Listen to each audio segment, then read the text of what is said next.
Whoa, Jonah Tong called up. He did it. The Mets did it. David Stearns. I'm shocked, honestly, that Jonah Tong got called up. Although, last episode I said he's being called up and so is Sproat. Boy's on a heater right now. Jonah Tong called up. He's making his debut on Friday, according to Carlos Mendoza. This is real. This is legit. And as the preeminent Jonah Tong podcast for a very, very long time, shout out everybody who put him on our radar a couple years ago when we started doing prospect reports. Jonah Tong's here, James. How we feeling? I honestly can't believe this. The fact that Mendoza's in a live press conference right now being like, yeah, this guy's going to pitch on Friday should show everyone the magnitude of what this is and what it could be. Also just so funny that David Stearns literally just waited until these deadlines to get these guys up. But we should be remarkably excited about Jonah Tong. Jonah Tong might be the best pitching prospect in baseball. I don't think that's a crazy thing to say among pitchers that haven't debuted in the major league yet. If you go back the last 2 years, he's got 40, 50 more strikeouts than every other pitcher in the minor leagues. He's got the crazy fastball, gets to the upper 90s, 7 feet of extension, 20 inches of IVB. He had the changeup. The futures game was crazy. Moving to AAA didn't even stop him for a half a second.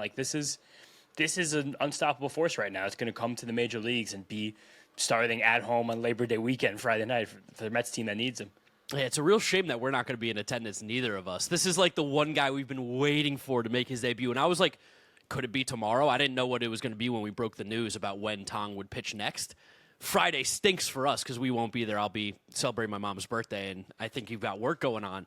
But if you are a Mets fan and you have a possibility to go to that game on Friday, this is a guy that is a different kind of pitching prospect, one that we haven't seen in a long, long time for the Mets. It's been a good 10 years, I think, pretty much.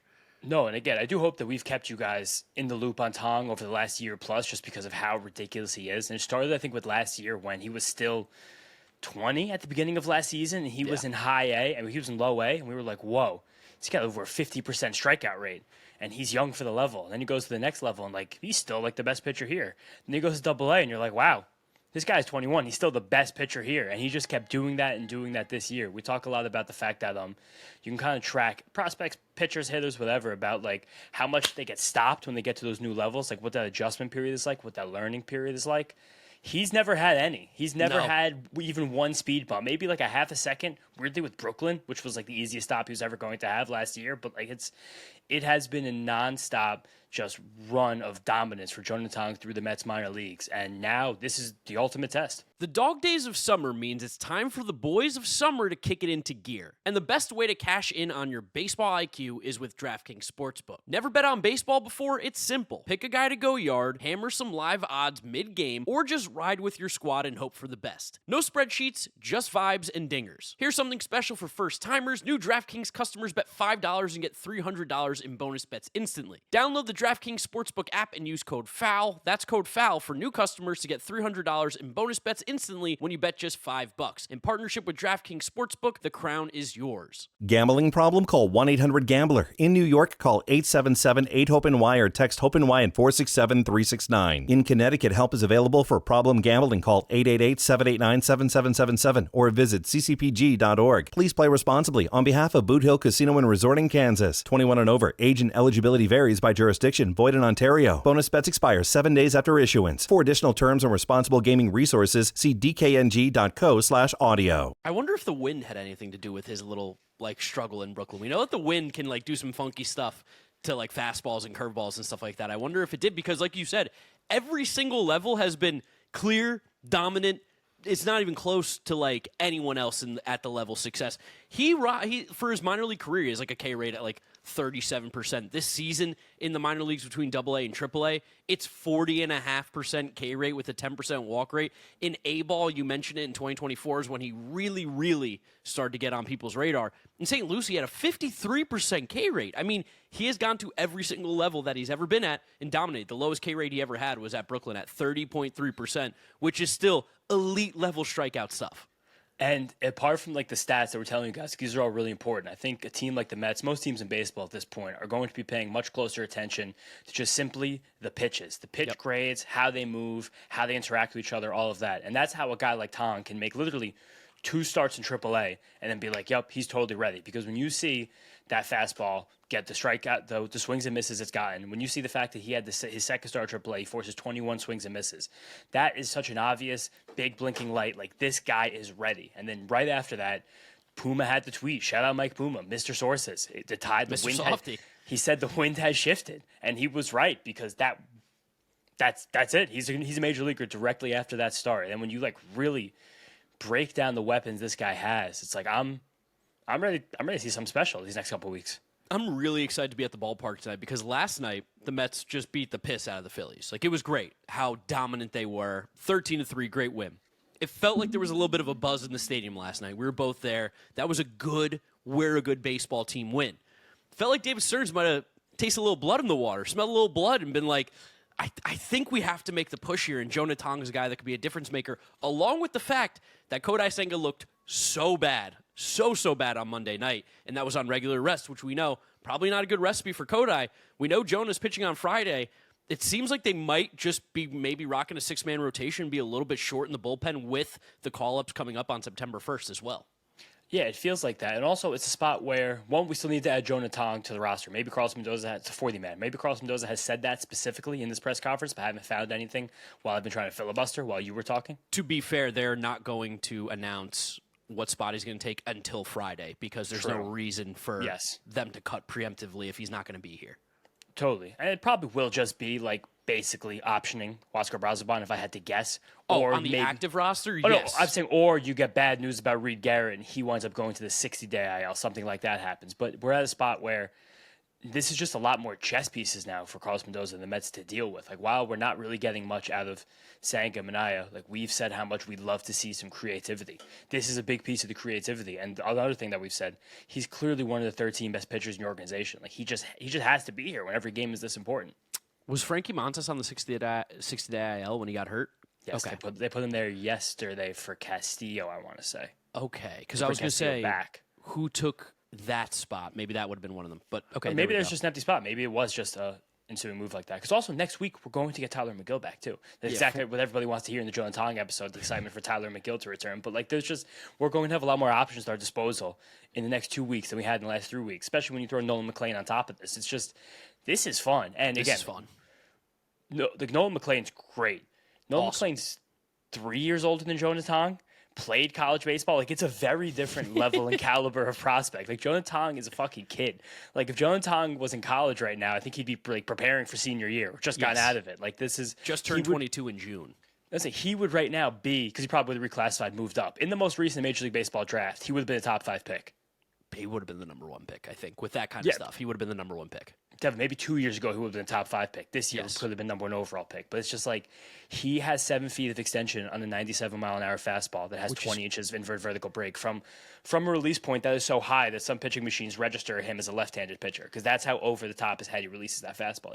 It's an insane pitch visually. It's a crazy thing, too, when you say 7 feet extension because he's 6'1". He is not a big guy by any means. Like, the comp of Tim Lincecum, like, people, I feel like, always remember Tim Lincecum as being so little. But he was 5'11". Like, these guys are similar size. And something else really weirdly similar about Tong and Lincecum is that it kind of happened fast in the minor leagues. Yes. It's like Lincecum also wasn't a super heralded low minors prospect, but the second things started to churn, he was in the major leagues instantly. Yes. Like, you don't want to put these comparisons onto a guy like that because Tim Lincecum is like one of the greatest pitchers of a generation. Like, Tim Lincecum was like the 2010s light version of Koufax, where it was like a 5-year prime where you couldn't even believe what was happening. His minor league numbers are so silly, Tim Lincecum, looking at him. Yeah, he made 13 minor league starts before he got called up, and he had an ERA below 1, it looks like, and a whip at like .7. Like, he was utterly dominant. Thinking back to young James as he was starting to like take in baseball like seriously for the first time, Tim Lincecum is one of the first minor leaguers I like distinctly remember being like, I can't wait to watch what this guy does. Also, because I was like a small young baseball player, I was like, yeah, this gives me a chance. He had 5 inches on me, but still. Similar birthdays: June 15th for Tim Lincecum, June 19th for Jonah Tong. That's weird. That's a little weird. But this is, I think a lot of people this season have tried to like knock down David Stearns and be like, what's this guy thinking? There's no real plan. I think seeing the way this happened, it's clear there was an absolute obvious plan. It was just one that we didn't necessarily like. But there is a absolute blatant plan here. Yeah, I mean, Jonah Tong is going to be starting big games for the Mets. And it's a good little warm-up, too, against the Marlins. Like, they're a better hitting team than we thought. Not without Stowers. Oh, yeah, true. Without Stowers, they're a little bit worse. And that's a big left-handed pitcher, or left-handed hitter, which would be a good test for him as well. Maybe it was just like a perfect perfect harmony of like Jonah Tong against the Marlins without their best left-handed hitter. This feels like a good time for him to wet his beak a little bit. Against the Marlins, then against the Tigers. Yeah, I mean, listen, I'm cool with it. I'm down for it. This is great. I just love that the Mets, something that we've wanted forever, they're going for it right now. Like Pushing. We've seen that Kodai's not the same. We know that Clay Holmes is approaching in innings that is insanely high for what he's ever thrown. We know that Manaea has been terrible. Like, this is a move that the Mets are like, we are making the playoffs. We're telling you we want to make the playoffs. This is one of the 13 best pitchers in the organization, something that we've been echoing on this podcast for weeks now. I'm glad to see that they made this decision. And it's also kind of something that I feel like if you're not in this exact situation, you do not do. Because while we're giving Jonah Tong like all these heaps and all this incredible accolades, because that's what he's earned, that's what he deserves at this point for what he's done, there still are things that aren't there yet. Like Jonah Tong, the big thing that separated him this year was the fact that he developed a changeup that was able to get. He talked about it on a podcast before. That it was like the first grip he was ever. He maybe changed the seam orientation, but it was the first time he was ever able to get like actual vertical drop on that changeup. It's still not a lot because he's so high, but it's still like 10 inches different from his fastball with a 10 mile an hour difference, 12 mile an hour difference. So that like helps him to get real separation on that pitch. That pitch just happened this year. Yeah. Until this point, it was just that fastball and then the slow curveball, which is again visually an incredible pitch. But I'm still curious about now how major league hitters respond to that. And for years, he's been working on the slider. That's supposed to be the bridge between that fastball and the curveball. That's also never exactly gotten there. It's really just the fastball and changeup, but they're like, those two are good enough. And you see that in those two dominant starts to AAA, where it's like, that's exactly enough where we know you can be good right now at the major league level. For context, when this news came out, I was going for a walk. I've been doing 10,000 steps a day, trying to, be a little active. It's working. And James texted me, hello, oh my God. Like, come back. You need to record. Emergency episode. I am so fucking excited for Jonah Tong. I cannot wait to see what he pitches like on Friday. Again, wish I could be there, but shout out Mom for her birthday. That's way more important. If you can get to this game, you have to be there. This is one of the best pitching prospects the Mets have had in the last 20 years. And one of the best pitching prospects in baseball right now. And then the fallout from this is going to be interesting, too, because I assume that the Mets will ride with a 6-man rotation while we have this stretch with no off days, because we have the 4-game series against the Marlins right after the Phillies, then 3 games against Detroit next week before an off day, and a huge series next weekend in Cincinnati with the Reds, where that'll be huge for playoff seeding. And then right after that, you immediately go 4 games to Philadelphia, then back home for 3 with the Texas Rangers before the Padres come to town, which is another huge series. So you have 2 off days in the next 3 weeks with tons of massive series with huge playoff implications in between that we have brought Jonah Tong here for at the exact time that we're going to need him. Yeah, I think it's like 24 or 25 games in 26 days. Like, it's an insane. I think it was 16 and 17, something like that, too. It was, and then there's one off day in between, and then there's another 9 games in a row. So, yeah, we do have to keep an eye on the bullpen because, of course, it's going to be shorter now without those guys there. I just love that the Mets are doing this. I'm so excited. Everybody who hated Stearns, I think it seems like he answers every single time that like you start to be like, what's this guy doing? He comes back, he's like, here's what the plan is. It always was the plan. It's summertime, it's bathing suit time, and it's time to get a better bathing suit liner. It's 2025, Kratz. I would like to feel more comfortable, and I would like to thank Fair Harbor for doing that. It's super easy. Get the Fair Harbor Breeze Knit liner in your shorts. You can go play football on the beach. You can play paddleball, and you don't got to worry about that crappy liner that other bathing suits have. It is so comfortable. You got to check it out. I'm telling you, it's like butter, baby. You got to check out the Fair Harbor, not only bathing suits, but they carry a full line of casual clothing, shorts, shirts, hoodies. Go to the website, fairharborclothing.com/foul. and use code FOUL for 20% off your first purchase. That's fair, HARBOR clothing.com/foul for 20% off your first purchase. And make sure that you use the FT promo code so that they know we sent you and you get the discount, FOUL. It literally always was the plan, especially just the fact that he had to get to AAA and give like a little something. Like he had to not hit he that showed roadblock. 10 innings, and he was like, yep, 11, you got to be here. And he had like a 45% whiff rate and just like dominance with the fastball. And also that was fun for us to get the data, be like, yep, ready to go. Like the people on Twitter have been going crazy with him, all the prospect people, all the pitching people, like everybody's like, what's going to happen? And at the end of the day, like, how many balls do these guys have? It's like, you have to use them at the right time. It's like, we say it over and over again. Like, is he one of the best 13 pitchers in the organization? Yes? Yes. Bring him up. Let's go. Yeah, if you're trying to win, you got to have the best guys here, and Jonah Tong is definitely a part of it. Anything else we want to talk about here, or just like pure excitement? Enjoy that. Jonah Tong. Yeah, that's it. Jonah Tong, baby. Let's do it. All right. Hopefully, Mets keep moving, keep grooving, keep hitting against the Phillies. You gave them the pitching breakdown today. You gave them the scouting report.